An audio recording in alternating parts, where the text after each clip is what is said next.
તમારા બાળકો પણ જ્યારે ફ્રેન્ચ ફ્રાઈઝ ખાવાની જીદ કરે છે ત્યારે તમારે બટેટાની ફ્રેન્ચ ફ્રાઈઝ નથી આપવી તો એના માટેનો બેસ્ટ ઓપ્શન છે મમરાની ફ્રેન્ચ ફ્રાઈઝ. તો બાળકો માટે સ્પેશિયલ મમરાની ફ્રેન્ચ ફ્રાઈઝ બનાવવા માટે અહીંયા 2 કપ જેટલા મમરાને એક બાઉલમાં લઈ લઈશું.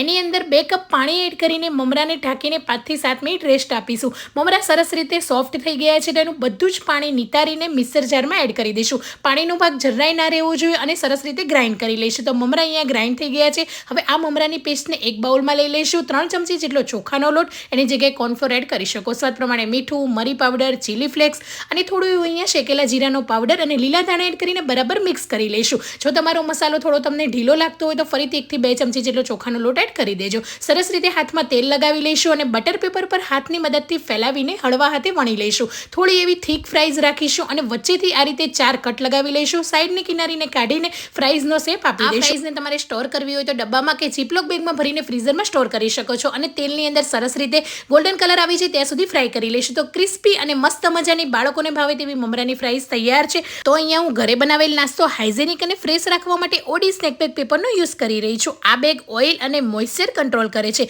બેસ્ટ પાર્ટ તો એ છે કે બિલકુલ નોનસ્ટિક છે અને બિલકુલ મેસ ફ્રી છે. હવે આ બેગની અંદર ફ્રાઈઝને ભરીને પેરી પેરી મસાલો એડ કરીને શેક કરીને એન્જોય કરીશું. આ બેગ તમારા નજીકના મોડર્ન માર્ટમાં તમને ઇઝીલી મળી જશે.